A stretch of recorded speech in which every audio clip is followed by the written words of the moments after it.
சூளக்கல் மாரியம்மனுக்கு திருக்கல்யாணம் முடிகிறபடினான்.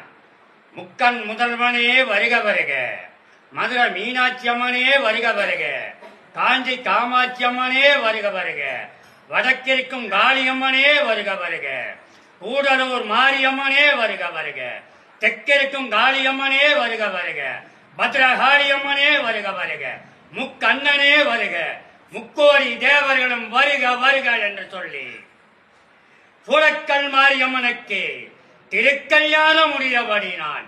திருப்பூட்டி மணன்பரப்பி தென்னம்பால விரிச்சுணர்த்தி ரெட்டக்கர ரெட்ட பொங்கல், பால் பொங்கல், பச்சை பொங்கல், வெக்கிலீனா அம்மன் கட்டளை